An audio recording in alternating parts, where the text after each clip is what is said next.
Hi again, this is part 2 of my presentation on the intersection of character and plot for fiction writing. This does build on part 1, so if you haven't watched it, please go back and start with part 1. Okay, so in part 1 we looked at goal-oriented plotting, and I'm only going to add one more craft term for part 2, and that's the major dramatic question. So our external plot goals are what the character seeks to find or accomplish. They can have scene-level goals, act-level goals, and we especially focused on the main story goal in part 1. So plot goals, big and small, pull the character through the story. They give them a purpose, momentum, and something to strive for. Then the major dramatic question, which I'll abbreviate as MDQ, is really pretty simple. It's just what the reader wants to know. So while plot goals pull our character through the story, the major dramatic question pulls the reader through the story. Now, in a plot-focused story, the major dramatic question is often the same as the external goal. For example, will they find the artifact to save their world? And in a character-focused story, the major dramatic question often surrounds the character arc. For example, will they find love? And romance books are probably the best example for this because usually love isn't the character's goal. Love is what happens while we're chasing a different goal, like a promotion or assignment, but the romance is absolutely why the reader keeps turning pages. All right, I promised more examples. So as you see, I lumped all of these books under the same plot goal. Will they find the missing person? And you can see it's a very popular plot across all age groups and genres, from top to bottom. We have adult, YA or young adult, MG or middle grade, and then I stuck a couple picture books in the top right because I don't read as many of those, and that's kind of where they fit. I also sorted these by genre, with sci-fi and fantasy on the left and contemporary realistic on the right. So compiling this slide was a really fun exercise to see how authors can put their own spin on the same high-level plotline to create such different stories. Now I'm about to give a bunch of spoilers, but I'll try to be as vague as possible. If you want to know which story I mean, maybe as a potential comp or something, just contact me through my website. Okay, so for most of these stories, I could have also called the plot goal Rescue the Missing Person. But in at least one of these stories, the missing person is already dead. In one, they are working with the villain. In one, the missing person staged their own murder out of revenge. And in at least one of these stories, the missing person is doing just fine and never intended for the protagonist to rescue them.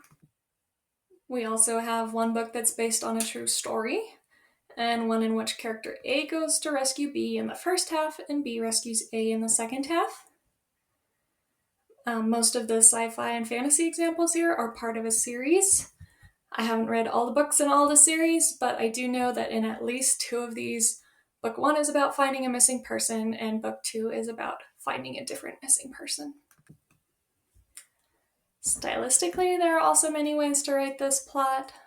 Several of these stories are told from multiple points of view, so the reader gets to see what's happening with the missing person before the hero finds them. We have a novel in verse, and I don't think this is really a spoiler, so I'll go ahead and say that's The Burning Season. We have mixed media with Where'd You Go, Bernadette. We have unreliable narrators in Black Leopard, Red Wolf.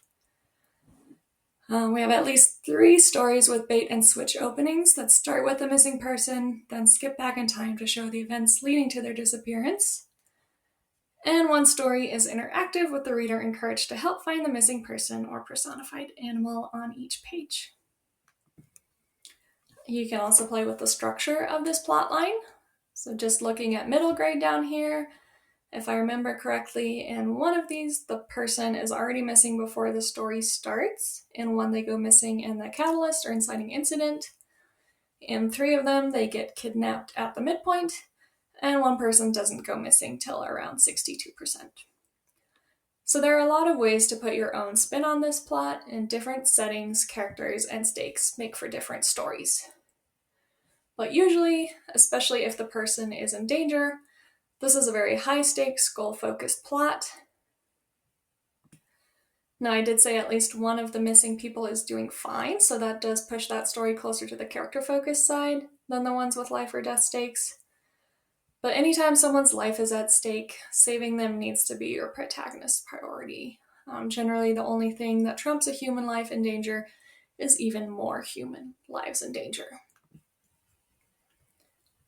Alright, before we move on, let's look at the titles, and you'll notice that most of these books are named after the concept or plot. Several of the titles already tell us it's a missing person book. We have Gone Girl, Little Dog Lost, The Ones We're Meant to Find. Down here in the middle, grade fantasies. Remember, I said kids' books keep closer to the middle of the spectrum. So we have the character name and the concept formula with Stu and the Sketchy Time Stops, or character name and the villain with Amari and the Knight Brothers. The Shark Prince and Children of the Wind refer to the character and the concept in one. And you'll notice the difference in titles on the next slide, but a good rule of thumb is that if the plot is the main focus of your story, and if you have an endangered person, it really should be the main focus of your story, then your plot should also be in the title. Okay, so here are some stories on the character focus side of the spectrum, and as you can see, the major dramatic question is the same as the theme or the character arc. And I grouped a few of them, but I couldn't really fit them all under the same question. So most of these protagonists have a goal, but it might be harder to see, and it's not the thing pulling the reader through the story. The character and theme are pulling us through the story. So we want to see these characters heal, find love, or stand up for themselves.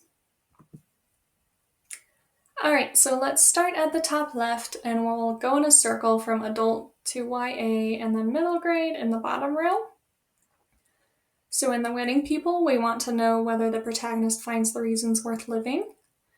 In It Ends With Us, we want to know whether she will break the cycle of abuse. Then we have our romances. Will they find love? We have some characters who need to find their voice to stand up to abuse with the poet X, and maybe he just likes you.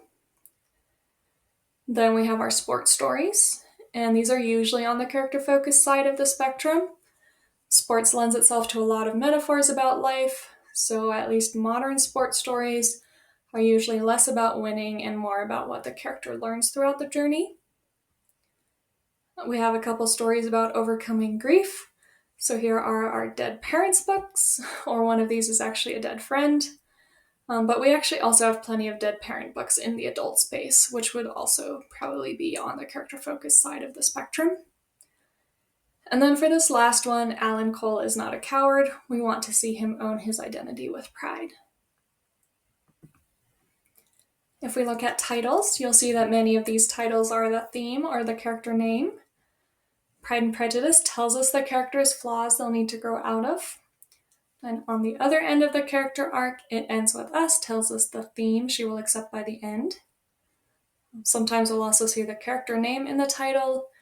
The Poet X and Ghost both do double duty. The Poet X is a great title for a story about a girl finding her voice, and Ghost's nickname relates to his trauma.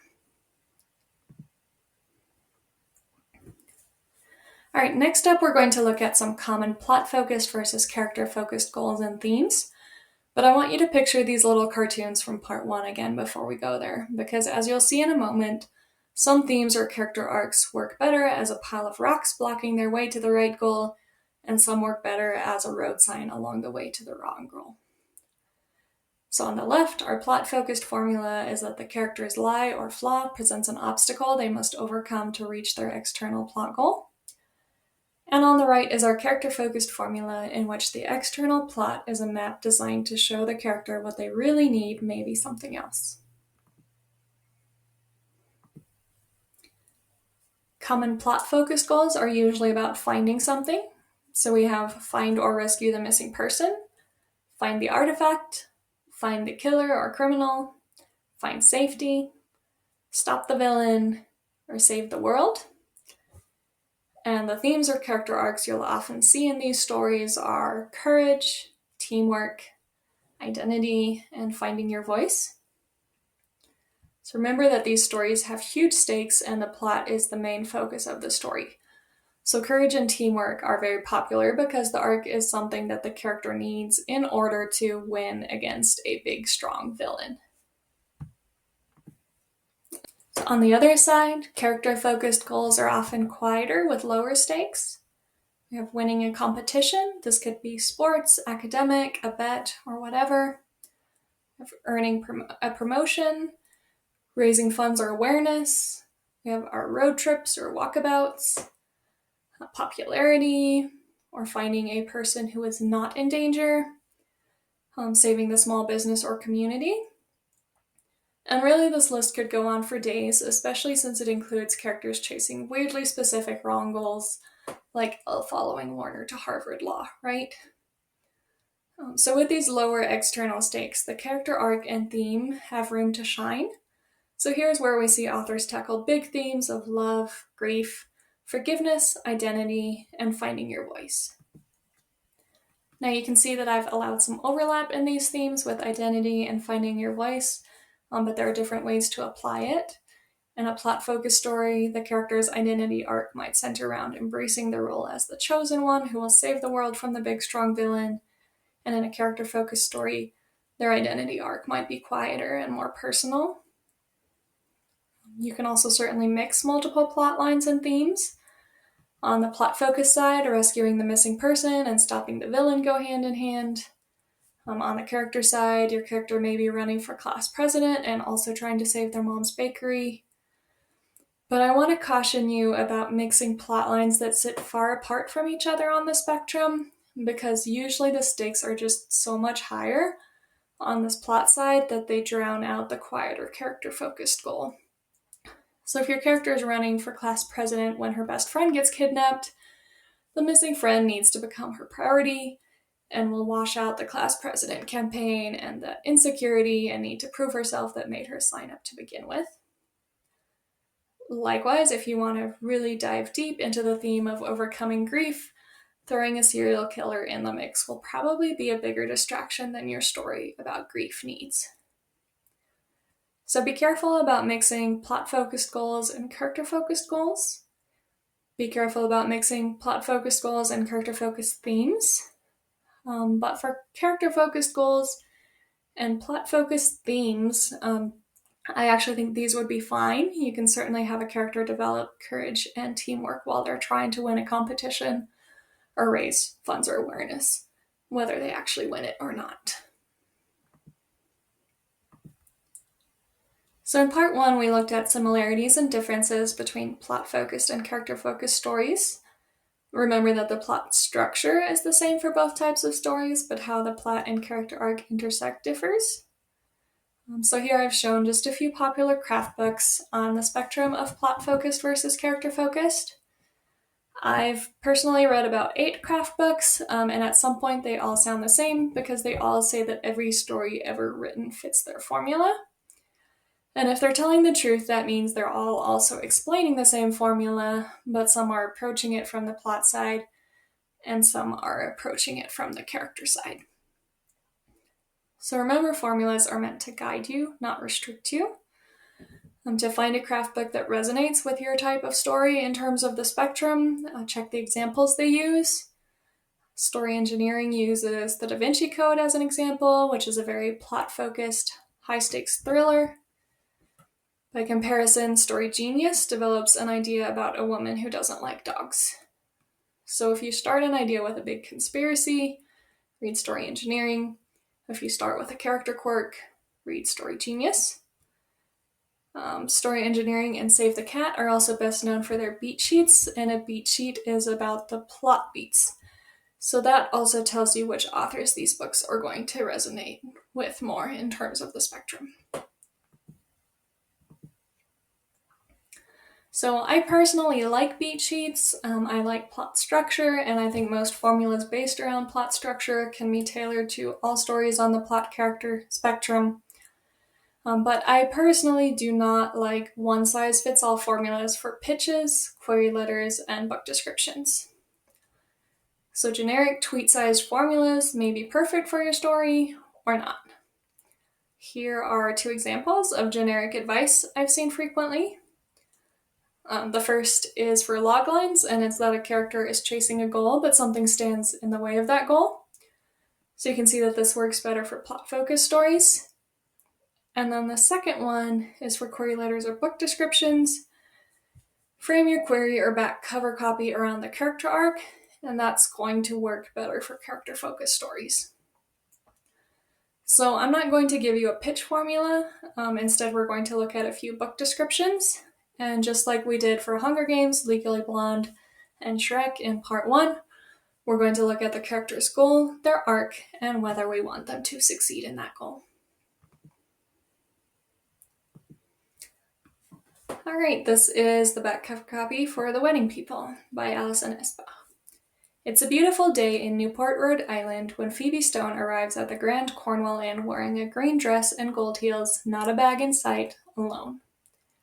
She's immediately mistaken by everyone in the lobby for one of the wedding people, but she's actually the only guest at the Cornwall who isn't here for the big event. Phoebe is here because she's dreamed of coming for years. She hoped to shuck oysters and take sunset sails with her husband, only now she's here without him, at rock bottom, and determined to have one last decadent splurge on herself. Meanwhile, the bride has accounted for every detail and every possible disaster the weekend might yield, except for, well, Phoebe and Phoebe's plan, which makes it that much more surprising when the two women can't stop confiding in each other. In turns absurdly funny and devastatingly tender, Alison Espa's The Wedding People is ultimately an incredibly nuanced and resonant look at the winding paths we can take to places we never imagined, and the chance encounters it sometimes takes to reroute us. Okay, so what is Phoebe's goal? Our clues are right here. Not a bag in sight. She's at rock bottom and determined to have one last decadent splurge on herself. Her goal is suicide, and if you don't believe me, she states it outright in chapter 1. So I put this story on the very far end of the character-focused side of the spectrum because of how bad we do not want her to reach her goal. This book is entirely about the character arc, and this description shows that. There is a plot, but she isn't really pursuing it with agency like we expect from most stories, and that's because she's at a point in her life where just getting out of bed is really hard. So it's okay for this plot to carry her along a bit until she regains the strength to get up. And here in this last line too, the chance encounters it takes to reroute us, we see that this is the kind of story where she was driving in the wrong direction toward the wrong goal, and the point of the story is to reroute her. Alright, opposite end of the spectrum. An astonishing technique for recovering and cloning dinosaur DNA has been discovered. Now humankind's most thrilling fantasies have come true.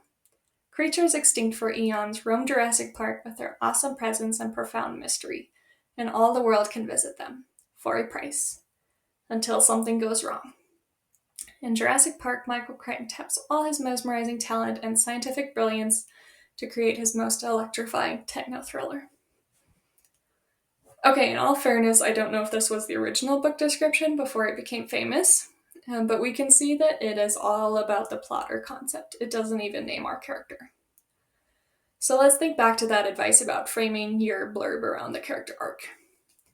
If you've written Jurassic Park, you're not going to pitch the story as a middle-aged paleontologist who doesn't like kids must learn to care about two kids as he saves their lives from de-extincted dinosaurs. No. Lead with the dinosaurs. That's what your reader is there for. Alright, let's take a look at middle grade for the next 3 examples to see the more subtle differences between stories that keep closer to the middle of the spectrum. And we'll start with Lay and the Fire Goddess by Malia Mauna Kea. Curses aren't real. At least, that's what 12-year-old, part Hawaiian Anna Leilani Kamaehu thinks when she listens to her grandmother's folktales about sacred flowers and family guardians. Anna's friends back home in Colorado don't believe in legends either. They're more interested in science and sports.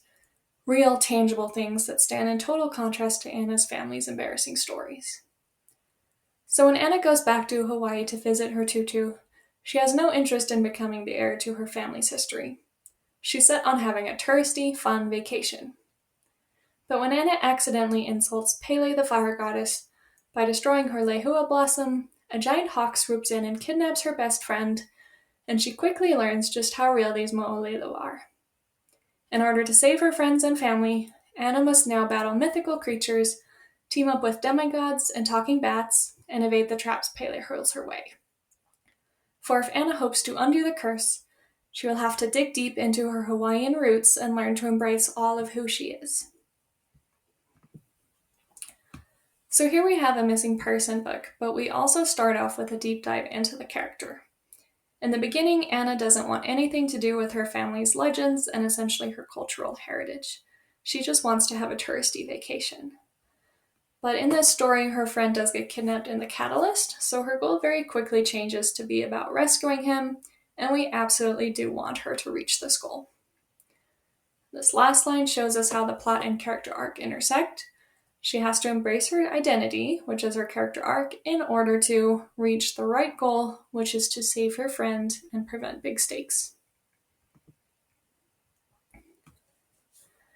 Now here's a character-focused middle grade, Where the Light Shines In by Jenny Mattern. If there's one thing my 13 years of life have taught me, it's that having parents who love you doesn't erase the somebody else who brought you into the world. Despite being adopted into a loving family, 13-year-old Gloria feels as if her life is a bit too much like the crossword puzzles she and her dad enjoy solving together. Too many empty spaces and not enough clues. For as long as she can remember, Gloria has studied the faces of random women in the hopes of finding her birth mother. But when she finally lands on the perfect candidate, it's in a place she never could have expected, an obituary photo. Determined to learn more about this dead woman who looks just like her, Gloria embarks on a secret mission to fill in the gaps of her origin story. At first, finding answers about her past feels exactly right. But as the lies Gloria tells keep piling up, and as each step toward her biological family takes her farther from the parents who have loved her forever, she starts to wonder if she'll ever be able to fill her empty spaces. Because how can you feel truly whole when you're shattering from the inside out? So this story doesn't actually come out till September 29th, but I got to read an advanced copy, and I really wanted to include it in this presentation because even though you can tell from this pitch that it's a very character-focused story, the plot actually has a bit of a finding the missing person element. Gloria has been looking for her birth mother, but the key difference is that the person she's looking for isn't in danger. In fact, she might already be dead. So do we want Gloria to reach her goal? I don't know. This one's a little trickier, right? Because the bottom line is there's a reason Gloria was adopted, and that may not be a very warm and fluffy reason. Even if her birth mother were still alive, she may not want to be found. She might reject Gloria. And if her birth mother is dead, will learning more about her really fill Gloria's empty spaces? But we do want Gloria to find inner peace. We just don't quite know what that looks like. So this story is all about the character arc, and we'll follow her journey to watch her find inner peace, no matter how the plot helps her find that.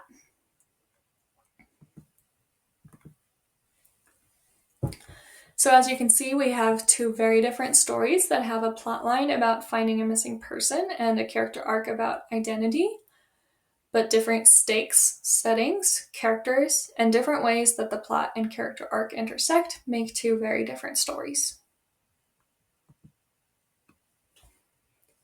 Here's a third middle grade example that I would place in the middle of the spectrum. This is If Elephants Could Talk by Ranjita Ram. 12-year-old Meenakshi hasn't spoken a word since her Amma passed away about 6 months ago. Teased and troubled at school, she finds her safe place in dance where she can escape from her reality for a few hours. One day, she meets the temple elephant Ganeshan, and an unusual friendship forms between them. But when the gentle Ganeshan is ill-treated, Meenakshi decides to speak up to save other elephants from a similar fate. Will Meenakshi find her voice again to help the elephants? Find out in this heartwarming and uplifting story of friendship, hope, and healing. This is a novel in verse, which usually evokes a lot of emotion like a character-focused story, but verse novels have also gotten popular with reluctant readers as they move at a fast pace, more like a plot-focused story. So her goal is to save the elephants. We do want her to reach that goal. And her character arc is about finding her voice. Meenakshi has selective mutism and hasn't spoken a word in 6 months, So this character arc is also very important. The question, will Meenakshi find her voice again to help the elephants, shows us how the plot and character arc intersect, and it's phrased like a plot-focused story. She must complete her arc in order to reach her original external goal.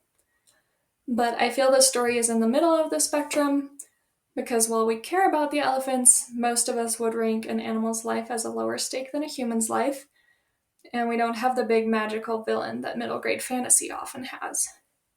But her character arc also has some big stakes attached to it. If she never finds her voice, that's a big deal. So to me, I definitely do want her to reach her goal, but her plot goal and character arc are both about equally important.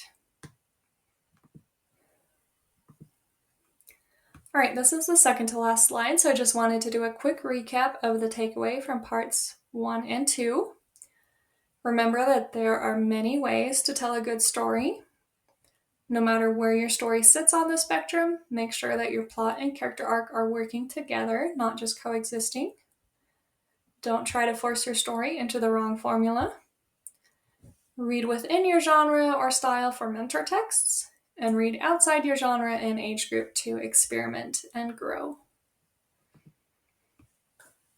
Thank you for watching. If you like this presentation, I'd love it if you tell a writer friend. I'll put these slides on my website, and you can always contact me through the form there with any questions. If you want to hear more from me about writing craft, the best way to do that is to subscribe to my free Substack newsletter. And if you love animals and read all kinds of genres, I'd love it if you check out What We Have Tamed. It's way harder to talk about my own books than other people's, but I think this one sits in the middle of the spectrum. Basically, I start with a big plot, but then my characters bleed their hearts all over it, so the end result sort of feels like a character-focused story that happens to be set on a spaceship with action and mystery and death, but also deep, thought-provoking themes surrounding conservation and our relationship with animals. Oh, and the main character arc is a testing one instead of the common growth one, which is a topic for another day. So thanks again, and happy writing.